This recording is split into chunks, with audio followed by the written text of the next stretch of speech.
Boa tarde, meio-dia, segunda-feira, 30 de setembro de 2024. Começa agora o TJ Minas Notícias com os assuntos que são destaques no Poder Judiciário. Magistradas e magistrados aposentados são homenageados no TJMG. TJMG participa do primeiro Seminário Nacional de Crédito Consignado no STJ. Ministro Luiz Fux, do Supremo Tribunal Federal, convoca audiência pública para discutir lei que regulamenta as apostas esportivas online. Ministros do Supremo Tribunal Federal divergem sobre novo júri em absolvição por clemência. Esses são os destaques da edição de hoje. Eu sou Mércia Lívia. E eu sou de Marcos e este é o TJ Minas Notícias, primeira edição. Magistradas e magistrados aposentados são homenageados no TJMG. Quem tem os detalhes é a repórter Lígia de Matos. O Tribunal de Justiça de Minas Gerais prestou homenagem a 41 desembargadores e juízes aposentados no período de junho de 2021 a junho de 2024. A solenidade, realizada no auditório do Tribunal Pleno, foi conduzida pelo presidente do Tribunal, desembargador Luiz Carlos Correia Júnior, e incluiu a entrega de medalhas aos homenageados e homenageadas, além da apresentação do grupo de câmara da Orquestra Jovem do TJMG. O presidente Correia Júnior destacou a obstinação de cada um por concluir o curso superior e depois prestar concurso público para a magistratura ou ingressar na segunda instância como advogados ou membros do Ministério Público. O presidente, em nome do Poder Judiciário Mineiro, agradeceu a todos pelos anos de dedicação à justiça em Minas. O ministro Afrânio Vilela, do Superior Tribunal de Justiça e um dos homenageados, também saudou os colegas e as jornadas de cada um, empreendidas até a aposentadoria. A lista com todos os homenageados pode ser vista no portal tjmg.jus.br. Do Tribunal de Justiça de Minas Gerais, repórter Lígia de Matos. Supremo Tribunal de Justiça estabelece que repetitivo vai fixar início do prazo para a quitação da dívida em ações de busca e apreensão. Quem explica é o repórter Eduardo Kovaleski.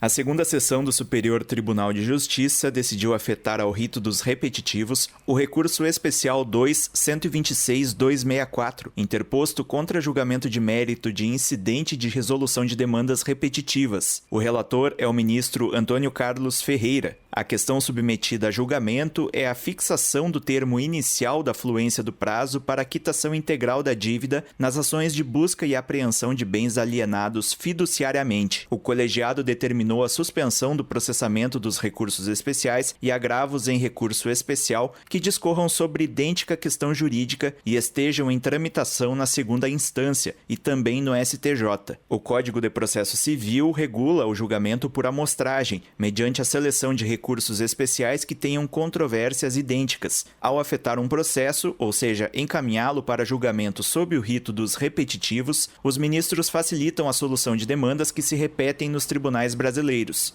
A possibilidade de aplicar o mesmo entendimento jurídico a diversos processos gera economia de tempo e segurança jurídica. Da agência Rádio Web, Eduardo Kovaleski. TJMG participa do primeiro Seminário Nacional de Crédito Consignado no STJ. Cristina Mara. O Superior Tribunal de Justiça promoveu o primeiro Seminário Nacional de Crédito Consignado em Brasília. Foram discutidos desafios do crédito consignado e caminhos para a desjudicialização.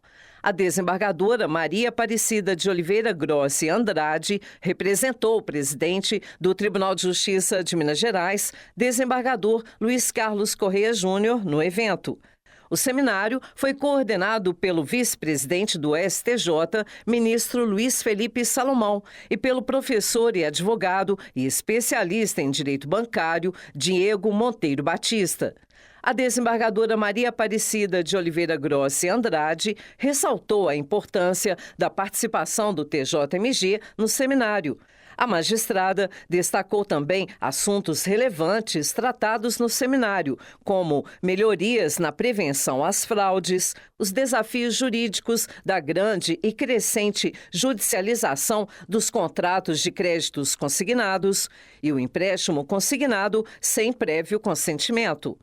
O seminário, aberto ao público, foi promovido pela revista Justiça e Cidadania e contou com o apoio da FEBRABAN, Federação Brasileira de Bancos, da Ordem dos Advogados do Brasil, da Escola Nacional de Formação e Aperfeiçoamento de Magistrados e do Centro de Estudos Judiciários do Conselho da Justiça Federal. Do Tribunal de Justiça de Minas Gerais, Cristina Mara. A seguir, ministro Luiz Fux, do Supremo Tribunal Federal, convoca audiência pública para discutir lei que regulamenta as apostas esportivas online. E ainda, ministros do Supremo Tribunal Federal divergem sobre novo júri em absolvição por clemência. Voltamos em instantes. Supremo Tribunal Federal convoca audiência pública para debater a lei das bets. Os detalhes com o repórter Norberto Notari. Ministro Luiz Fux, do Supremo Tribunal Federal, convocou uma audiência pública para discutir a lei das bets. A sessão vai acontecer em novembro, precisamente no dia 11. O objetivo, de acordo com o magistrado, é esclarecer as questões associadas à saúde mental e os impactos neurológicos das apostas sobre o comportamento humano. Além disso, a corte pretende avaliar os efeitos na economia doméstica, além das consequências sociais desse novo marco regulatório. O tema tem sido tratado de forma efetiva por parte das esferas de poder, principalmente após as prisões de influenciadores e também a investigação de personalidades. Recentemente, o ministro da Fazenda, Fernando Haddad, reforçou a necessidade de uma regulamentação incisiva sobre o tema. Você vai impedir a pessoa de apostar com cartão de crédito. Você vai ter CPF por CPF quem está apostando. Tudo sigiloso, ninguém vai abrir essa conta. Nós vamos poder ser um sistema de alerta em relação a pessoas que estão já revelando uma certa dependência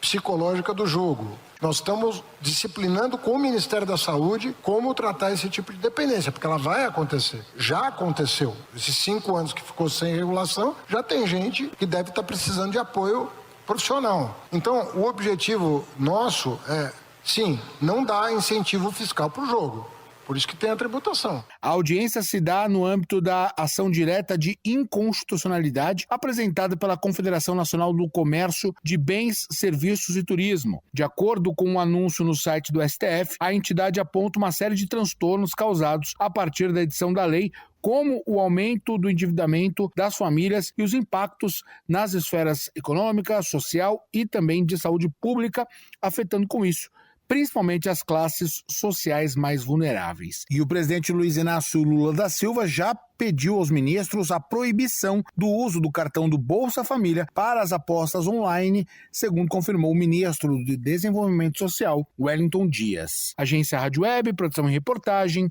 Norberto Notari. Supremo Tribunal Federal tem 2 votos a favor de reconhecer a possibilidade da Justiça anular uma absolvição em júri popular que tenha sido definida de forma contrária às provas do processo. A reportagem é de Alain Barbosa. Na legislação brasileira, o Tribunal do Júri pode decidir com base em seu livre convencimento, sem necessidade de fundamentação explícita. Para o Procurador-Geral da República, Paulo Gonet Branco, a decisão do Tribunal do Júri não pode ir em sentido contrário às provas. Se é assim, se esse é o conceito de soberania do veredito, quando o inciso 3º do artigo 483 determina que seja indagado do júri se aquele que cometeu o fato, que foi tido como provado, deve ser absolvido, isso aqui tem que ser entendido em termos. Não está se dizendo que se pode absolver por qualquer outra razão que não seja alguma razão que tenha apoio nos autos e que possa ser capitulada juridicamente. Pode haver, por exemplo, absolvição por legítima defesa.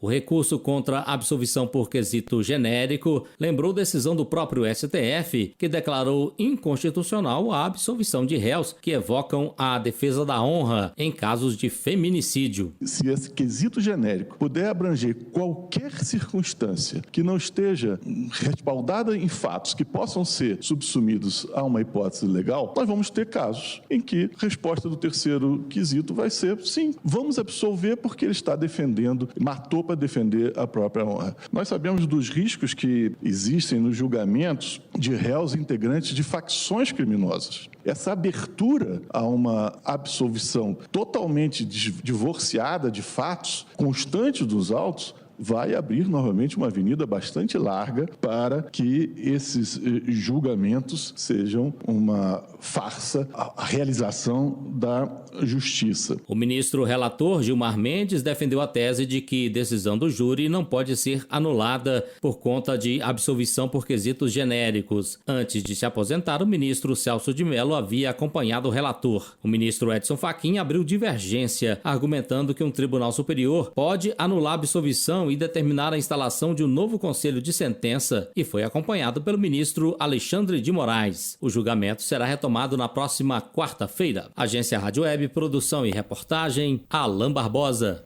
O TJ Minas Notícias fica por aqui. Você pode acompanhar também pelo YouTube na íntegra e com imagens direto aqui do estúdio da Rádio TJ Minas. Acesse o portal tjmg.jus.br. No fim da página, há links de acesso à TV TJ Minas e também à Rádio TJ Minas. Siga o tribunal no Instagram, @TJMGOficial. Daqui a pouco, às 2h, tem o Tarde TJ Minas. Às 2h30 é a vez do programa Melodia. Acompanhe também o jornal TJ Minas Notícias, segunda edição, às 6 da noite. Uma boa tarde a todos. Boa tarde, até amanhã.